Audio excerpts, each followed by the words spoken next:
Dobrý deň, vážení diváci. Dnes máme v našom štúdiu výnimočného hostia, populárnu speváčku Janu Krištof Lehocku. Vítajte u nás. Krásny deň želám. Ďakujem za pozvanie, Aťka. Kedy ste si uvedomili, že spev bude vašou prácou? Čo vás k tomu doviedlo? No tak ja som sa začala spevu venovať už ako malé dieťa. Už ako 5-ročná som začala chodiť do základnej umeleckej školy tu v Prievidzi. No a nejako to stále ďalej a ďalej každým rokom vlastne taká tá láska k tej hudbe vo mne rástla. A takže kedy som si to tak uvedomila, no ani neviem, v 15 som začala spievať na takých rôznych akciách, na takých plesoch, svadbách a tak. Potom som išla na vysokú školu, kedy som to tak trošku stopla, lebo nebol na to moc čas. Prišli deti, manžel, rodina a začalo mi to chýbať, tak som sa k tomu chcela vrátiť. No a osud mi pridelil do života môjho skvelého gitaristu Peťa Decheta, s ktorým spolupracujem od začiatku tejto našej kariéry až do dnes. A musím povedať, že on vyletel vlastne na mňa s tým, že budeme tvoriť vlastné piesne. A ja som predtým vôbec nevedela, že by som mohla zložiť nejakú pieseň alebo tak, že to ja nebudem vedieť a tak. Takže prvé CDčko vlastne, ktoré dostalo názov Sny, pretože sme si obaja splnili taký sen, tak vlastne týmto CDčkom, na tomto CDčku spolupracovali skôr teda ešte iní ľudia, ja som ešte až tak neskladala, ale stále tou prácou ďalej a ďalej to začalo nejako prichádzať samo a začala som, už teraz tvorím viac menej aj ja, teda sama a nejako to tak prišlo a som veľmi šťastná, že táto spolupráca funguje, že si plníme tie sny naďalej a je to skvelé. Máte nejaké vaše obľúbené vystúpenie, ktoré ste mali niekedy v minulosti? V minulosti? Tak určite je nezabudnutelný náš prvý koncert, ktorý sme spravili taký väčší v Bojnickom kultúráku, kde bola veľká svetelná show, prvé také tie spolupráce s tanečnicami. No ale musím povedať, že veľká skúsenosť, ktorá mi do života prišla, je určite aj vystúpenie na priamom prenose na odovzdávaní cien leteckého športovca, ktorý bol aj v Lani, ale aj tento rok sme tam boli pozvaní. A zahrala som si dokonca aj hereckú úlohu po boku Martina Dejdara, takže to bola veľmi dobrá skúsenosť. A samotné to vystúpenie bolo naozaj také plné emócií a krásne a celá tá spolupráca je výborná. Ale ešte určite musím spomenúť aj spoločné turné, kde som robila predskokanku Márii Rotrovej. A to bola tiež úžasná skúsenosť, pretože je to veľká pani speváčka s obrovským srdcom a charizmou. Čiže ste si rozumeli? Rozumeli. Bola veľmi ľudská, prijala nás, aj keď sme boli pre ňu úplne neznámi. A dokonca vlastne ako skončilo to turné, tak nás prizvala aj ísť vystupovať na koncert, kde sme nemali byť. A to bolo v Kyjove, v Českej republike na Morave a tam nás prijali aj tí ľudia, takže to bolo úžasné. Vieme, že máte veľa populárnych pesničiek, ale podľa vás, ktorá je asi taká vaša najobľúbenejšia? No, musím povedať, že každá tá pieseň niečo symbolizuje, nejako odzrkadluje mňa a to, čo som vtedy prežívala. Ale keby som mala povedať jednu pieseň, tak určite to bude pieseň Verím, pretože tu som zložila pre môjho ocina, ktorý zomrel, keď som bola druháčka na strednej škole, takže k nej mám taký asi najhlbší vzťah.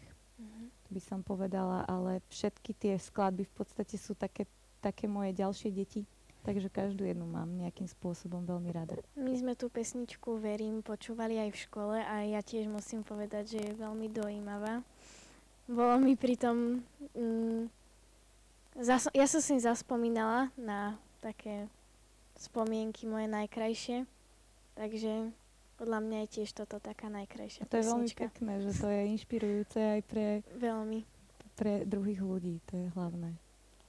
Ten videoklip je celkom taký dojímavý, pretože nechceli sme úplne tam dať taký ten príbeh mňa a toho môjho ocina, ale máme veľmi radi práve tie videoklipy, ktoré sú také príbehové.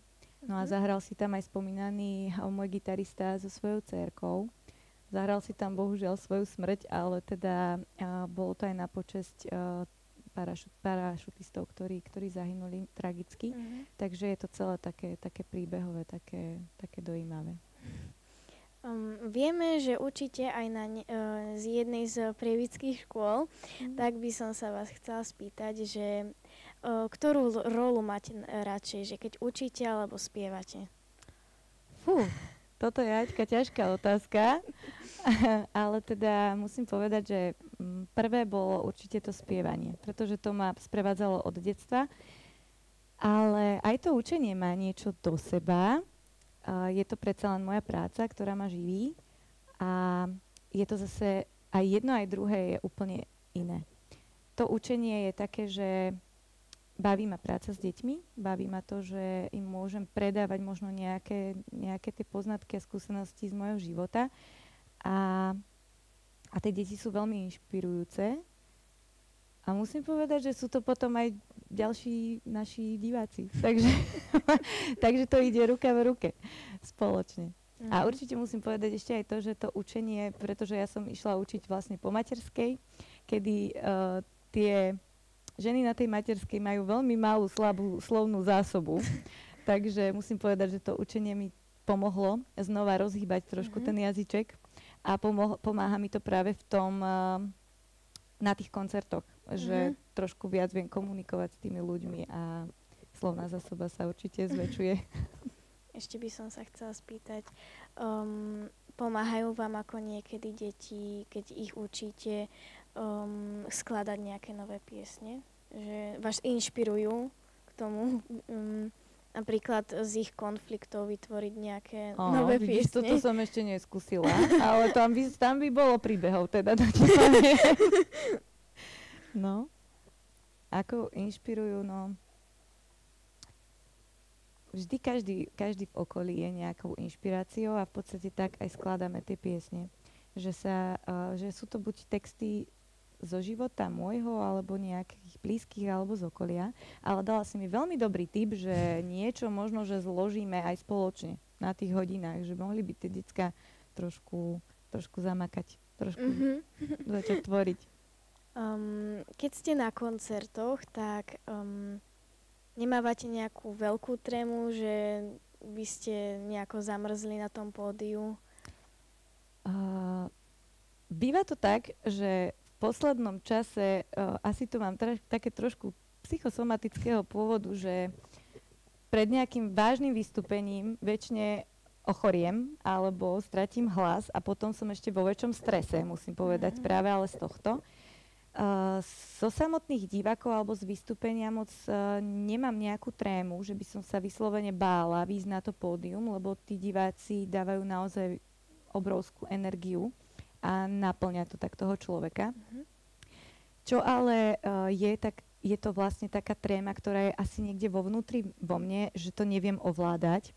A stalo sa mi to práve na tom veľkom prvom našom koncerte, kedy som vyšla na pódium a veľmi mi vyschlo v ústach. A mala som úplne sucho v ústach, musela som sa napiť, lebo proste tá tréma asi spôsobila práve toto, že nevedela som to ani nejako ovplyvniť. Ale že by som si nejako, ako stáva sa mi ešte, keď si sadnem za klavír, že mi klepe nohou, ale to je tiež také proste, že niečo je tam také, že neviem to moc ovládať. Musím sa opýtať, lebo ma to veľmi zaujíma. Stal sa vám nejaký veľký trapas na nejakom koncerte? No, akože, že by to bol úplne taký, že padla mi sukňa alebo niečo, to zatiaľ musím si zaklopkať, ale drevo, kde je drevo, že takéto nie. Trošku sa obávam toho, že sa niečo ešte také môže stať, lebo to človek nikdy nevie. Ale čo sa mi veľmi často stáva, tak to je takéto tzv. Okno, že jak výklad. Že nezaspievam, napríklad stratím slová na tom prvom veľkom koncerte. To presne tak bolo, že som bežala za vokalistkami, že čo tam ide, a oni sa na mňa usmievali a oni spievali a ja som proste nešla, lebo som vôbec nevedela, že kde som, čo som. A potom sa mi vie stať ešte taká vec, že úplne vynechám nejakú časť tej piesne a vtedy musia akože veľmi improvizovať práve aj tí hudobníci, takže to je také, že ten môj trapas sa stane trapasom celej kapely, čiže na mne sú závislí aj ostatní. Takže toto sú asi také tie trapasiky, ktoré sa stanú, ale myslím si, že to sa stáva asi každému. A texty piesní teda čerpáte zo svojho života alebo na niečom úplne inom? Väčšinou teda sa inšpirujem niekým iným alebo sama sebou, alebo to len tak príde. Proste niekedy pri varení príde nejaká myšlienka, tak si ju zaznamenám a potom už to nejako dotvorím. Veľakrát, že mám už pieseň, ale stále jej niečo chýba, už ju ideme nahrávať a dotvorím v podstate tú pieseň ešte aj priamo tam pri nahrávaní. Takže toto je také, že toto ide. Keď teda tvoríte ten text, tak sa má vytvoriť aj melódia. Čo je ťažšie vytvoriť? Aby sa tá melódia v tých pesničkách moc neopakovala. No, ja tvorím tak, že ide text spoločne ako keby s tou hlavnou melodickou linkou, že si už pospevujem ten text rovno do nejakej melódie a potom prídeme do štúdia a v tom štúdiu vlastne potom s hudobníkmi už vytvárame celú tú skladbu. A to je, musím povedať, že to je dosť náročné, asi náročnejšie možno, že ako len ten samotný text, lebo ten samotný text v podstate si tiež vieme potom ešte doupravovať, aby nebol úplne taký prvoplánový.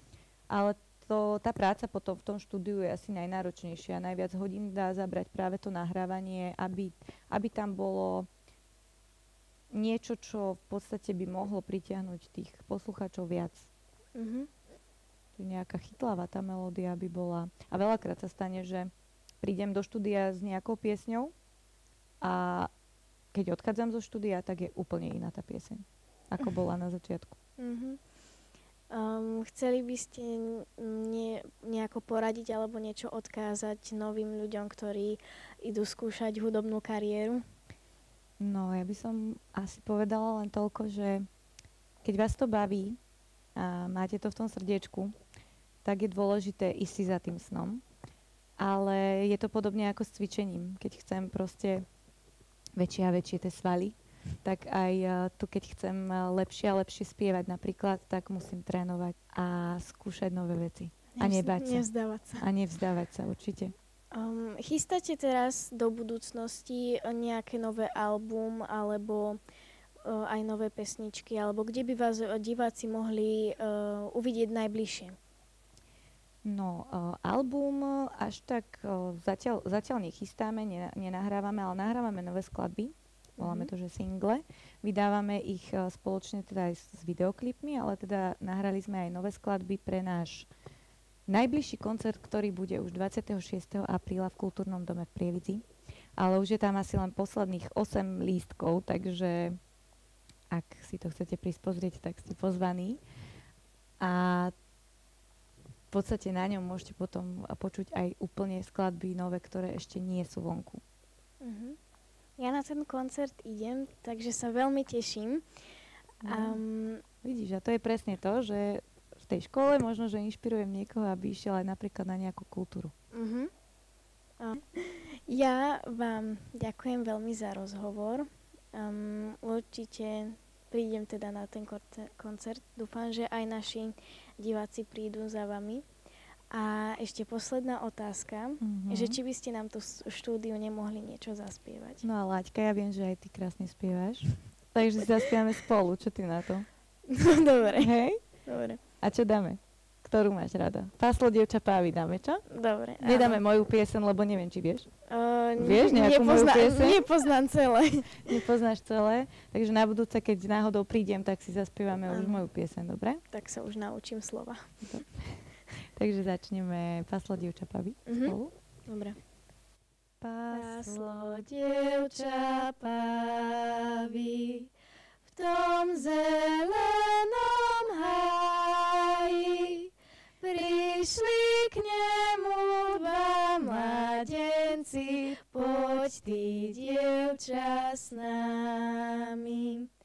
Prišli k nemu dva mladenci, poď ty, dievča, s nami. Ďakujem.